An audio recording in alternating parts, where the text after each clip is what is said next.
विपक्षी एकता के मुहिम में फेल हुए नीतीश कुमार, दोस्त ने ही दिया झटका। नवीन पटनायक ने गठबंधन पर चर्चा से ही कर दिया इंकार।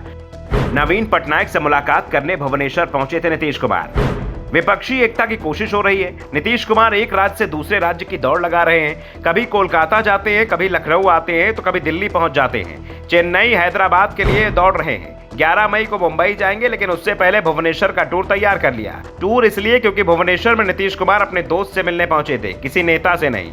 ये बातें नीतीश कुमार ने नहीं कही। नीतीश तो गठबंधन की तैयारी से ही गए थे और राजनीतिक बातचीत के लिए गए थे, लेकिन ओडिशा के सीएम नवीन पटनायक ने नीतीश कुमार की सभी उम्मीदों को तोड़ दिया।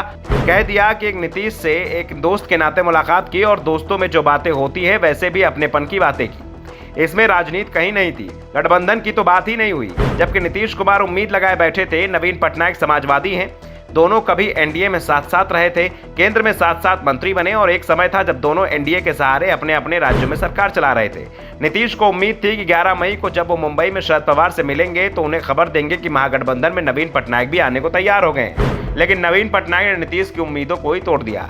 नीतीश और नवीन की मुलाकात के बाद प्रेस कॉन्फ्रेंस हुई और इसमें नवीन पटनायक ने कहा, मुझे खुशी है कि नीतीश जी यहाँ भुवनेश्वर आए।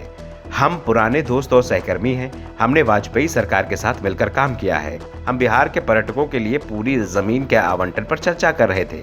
भगवान जगन्नाथ के मंदिर में दर्शन के लिए आने वाले बिहार के पर्यटकों और तीर्थयात्रियों के लिए पुरी में बिहार सरकार को 1.5 एकड़ जमीन मुफ्त दी जाएगी। लेकिन जब पटनायक से सवाल किया गया क्या बीजेडी विपक्षी गठबंधन का हिस्सा बनेगी, तो नवीन पटनायक ने कहा कि हमने किसी भी गठबंधन के बारे में कोई चर्चा ही नहीं की। और नीतीश कुमार ने फिर भी राजनीतिक सवालों के जवाब घुमा फिरा कर दिए। साफ है, नीतीश कुमार का ओडिशा टूर पूरी तरह से फेल रहा है। दरअसल अभी तक मोदी सरकार के खिलाफ बनने वाले किसी भी गठबंधन में जाने के संकेत बीजेडी ने नहीं दिए हैं। विपक्ष की किसी भी बैठक में आज तक शामिल नहीं हुए। बीजेडी शुरुआत से ही बीजेपी सरकार के खिलाफ नरम रुख लेकर चल रही है। यहां तक कि सदन में कई बार उसने सरकार के समर्थन में मतदान किया है। ऐसे में नीतीश कुमार के लिए यह पहले से ही चुनौती माना जा रहा था कि वो विपक्षी गठबंधन में नवीन पटनायक को शामिल करा पाएंगे। और पहले दौर की बात ये सच साबित होती हुई भी दिखाई दे रही है। नवीन पटनायक विपक्ष और बीजेपी दोनों से ही समान रूप से दूरी बनाने की नीति पर चलते दिख रहे हैं। नवीन पटनायक की नीति पर ही आंध्र प्रदेश के जगन मोहन रेड्डी चल रहे हैं, लेकिन अभी तक जगन मोहन रेड्डी से संपर्क नहीं साधा गया है और रेड्डी ने भी वैसे संकेत दे दिए हैं जैसे नवीन पटनायक दे रहे हैं। दूसरी ओर जगन मोहन का मामला तो कांग्रेस के लिए और भी मुश्किल भरा है, क्योंकि राज्य में कांग्रेस को लेकर पहले से ही जनता में नाराजगी है। 9 साल पहले कांग्रेस ने राज्य का बंटवारा किया था, जिस कारण से राज्य के लोग अभी तक कांग्रेस से नाराज बने हुए हैं। दूसरा, जगमोहन के खिलाफ जो कार्रवाई यूपीए सरकार के समय हुई थी, उसे लेकर उनका गुस्सा अभी तक कायम है। ऐसे में नवीन पटनायक का रोल सबसे महत्वपूर्ण माना जाता है।